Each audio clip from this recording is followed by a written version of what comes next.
Good morning student. आज हम chapter पढ़ने जा रहे हैं बाजार दर्शन। तो सबसे पहले हम उनके लेखक के बारे में पढ़ेंगे।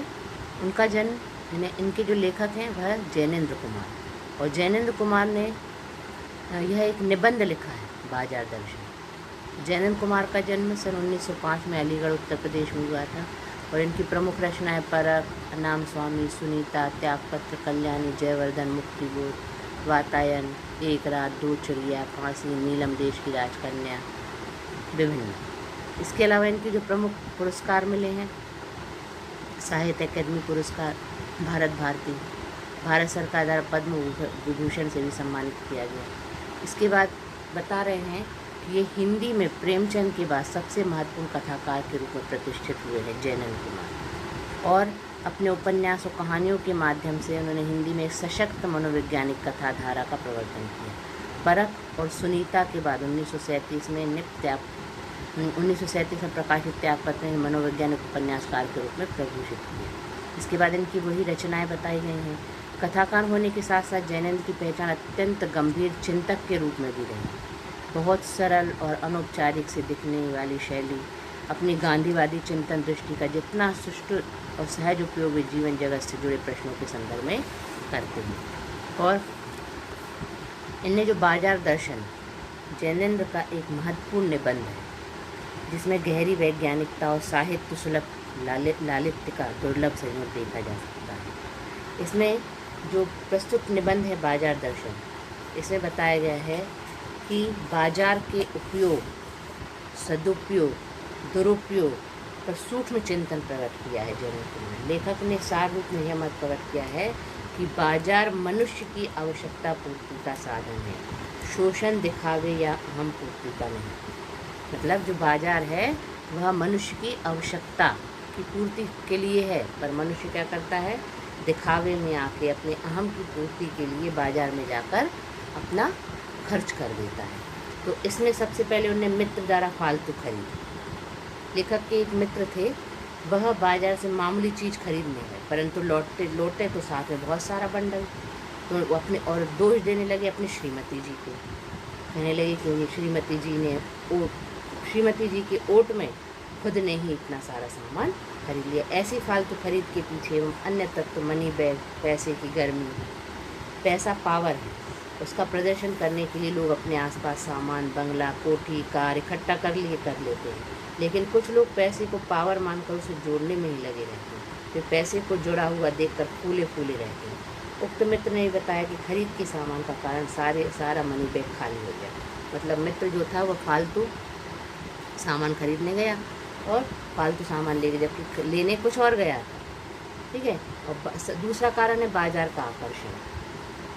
फालतू खरीद करने का कारण है बाजार का आकर्षण। मित्र जब बाजार जाते हो तो शैतान जाल ऐसा सजा होता है कि हम वहाँ पर जाकर फंस जाते हैं उस जाल में। और बाजार वास्तव में अपने रूप का जाल खरीदारों को मोहित करता है, लूटने के लिए प्रेरित करता है। वो बाजार के लिए आमंत्रण होता है परंतु आग्रह नहीं होता। यही कारण है कि उसे पाने की चाह अपने अभाव पर खड़े होते हैं। यदि कोई अपने को ना जाने तो बाजार उसे पागल बनाकर छोड़ता है। दूसरे मित्र का अनुभव। अब आता है दूसरे मित्र का अनुभव।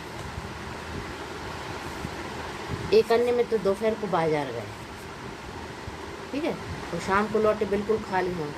पूछने पर पता चला बाजार में सब कुछ लेने का मन करता था, इसलिए कुछ भी ना ले पाए, क्योंकि एक वस्तु को लेने का मतलब था कि शेष को छोड़ना। अगर आप अपनी चाह का पता नहीं होता तब सब और की चाहें घेर लेती, ऐसे में कोई परिणाम या गति नहीं होती। तो एक मित्र था तो वो फालतू खर्च करके आ गया, और जो दूसरा मित्र था उसने तो कुछ ही नहीं खरीदा, क्योंकि वह सोच रहा था ये ले लें कि ये ले लें, क्योंकि बाजार जाते हैं तो हमें अक्सर यही लगता है कि हम ये ले लें कि वो ले लें। अब फिर कारण है बाजार का जादू। बाजार का जादू है तभी तो असर करता है जब मन खाली हो। खाली मन होने सब में निमंत्रण पहुंच जाता है। जब चीज़ें खरीद लेने का मन होता है, परंतु यह जादू उतरने पर पता चलता है कि ये वस्तु आराम पहुंचाने की बजाय आलस्य बढ़ाती है। इससे स्वाभिमान अभिमान बढ़ता है, संसार की जकड़ भी बढ़ती है। तो जादू को रोकने का उपाय है कि बाजार जाने से पहले मन खाली ना हो, मन में लक्ष्य होना चाहिए। मन में लक्ष्य मतलब जब बाजार जाते हैं तो हमें ये लेना चाहिए कि हमें ये ही लेना है, इसके अलावा और कोई चीज़ नहीं लेना है। यदि हम और कोई चीज़ लेने के जाल में फंस जाते हैं तो हम परिणाम ये होता है कि हमें जो सामान लेना है वो हम ले ही नहीं पाते, है ना। खाली मन में बंद मन का अंतर। बंद मन का अर्थ है शून्य हो जाना, ठीक है। शून्य होने का अधिकार सिर्फ परमात्मा का है। मनुष्य तो अपूर्ण है, इसलिए हमें इच्छाएं उठेंगी, इच्छाओं का विरोध करना आना चाहिए, या डट देकर मन को बंद करना चाहिए, लोभ जीतना नहीं। जैसे अपन बाजार जाते हैं तो हम सोचते हैं कि अरे यार हमें ये लेना था, पर हम और कुछ लेके आ जाते हैं। क्यों? क्योंकि हमारा मन माना ही नहीं। जबकि मन को दबा के रखना चाहिए, उसे संकीर्ण और शुद्ध होना चाहिए, वास्तव में अपूर्णता को स्वीकार करता है। मनमानी छूट मन को नहीं होनी चाहिए। तो मनमानी छूट होने से हम क्या होते हैं, लुट पिट जाते हैं, बाजार जाते हैं और जो सामान नहीं लेना है वह लेके आ जाते हैं। तो बाजार का आकर्षण हमको प्रभावित करता है बहुत ज़्यादा। ये प्रभावित ना करे इसके लिए हमें क्या करना चाहिए, अपने मन को जीतना आना चाहिए, अपने मन में विचार संकीर्ण होना चाहिए। इसके बाद है भगत जी का किस्सा। अभी मैंने भगत जी का किस्सा बताया है कि जो भगत जी थे, लेखक में पड़ोस में एक भगत जी रहते थे, महानुभाव रहते हैं जिनका लोग भगत जी कहते हैं। लेखक के पड़ोस में भगत जी रहते थे, तो वह क्या करते थे, चूरन बेचते थे। उनका नियम है कि वह प्रतिदिन 6 आने से अधिक नहीं कमाते, इसलिए वह अपने चूरन थोक व्यापारी को या आर्डर पर नहीं देते। निश्चित समय पर अपनी पेटी उठाकर चूरन बेचने निकल जाते थे। चूरन हाथों हाथ मिल जाता। कुछ लोग तो भगत जी के प्रति अपनी सद्भावना प्रकट करने के लिए चूरन खरीदते थे। जो ही 6 आने की कमाई पूरी हुई, शेष चूरन बालकों को मुफ्त में बांट देते थे। सदा स्वस्थ बने रहते। लेखक का विश्वास है कि ऐसे भगत जी पर बाजार का जादू नहीं चल सकता। वह भगत शायद निरक्षर अनपढ़ है, बड़ी बड़ी बातें भी नहीं जानता, परंतु बाजार का जादू उसके सामने विवश हो जाता है। पैसा भीख मांगता है कि मुझे लो, परंतु इस निर्मम व्यक्ति के मन में पैसे पर जरा भी दया नहीं आती। मतलब वह क्या करते हैं, जितना उनके पास 6 आने का बस बेचते हैं और उतना ही बेचकर वह आ जाते हैं। उतना बेचने के बाद वह आ जाते हैं। पैसे का व्यंग। अब लेखक ने पैसे पर व्यंग की शक्ति सुनाई। उन्होंने बताया पैसे की व्यंग शक्ति दारुण है। पास से मोटर गुजर जाए तो मन में गहरी व्यंग की लीक उठती है कि हाय तेरे पास ये मोटर क्यों नहीं, है ना, तूने मोटर वाले माँ बाप के घर जन्म क्यों नहीं लिया, आता है ना मन में। यह व्यंग शक्ति अपने सबों के प्रति भी कृतज्ञ बना लाए, परंतु उसे चूरण वाले फक्कड़ के सामने व्यंग शक्ति पानी पानी हो जाती है। वह कौन सा बल है जो पैसों के व्यंग के सामने अजय रहता है। उसे नाम चाहे कुछ भी दे दो, परंतु ये सत्य है कि जहाँ तृष्णा है वहाँ यह बल नहीं। मतलब तृष्णा मतलब इच्छा, चाह, लोभ। तृष्णा और वैभव की चाह के पीछे मनुष्य की निर्बलता ही काम करती है। यह मनुष्य पर धन की और चेतन पर जड़ की विजय है। और इसके बाद उन्होंने बताया एक बार चूरण बेचने वाले भगत जी के बाजार के प्रति दृष्टिकोण। एक दिन भगत जी और लेखक की राम राम। लेखक ने देखा भगत जी सबके साथ हाथ खोल रहे हैं, बाजार में खुली आँख आते जाते हैं, बाजार का सब माल भी देखते हैं।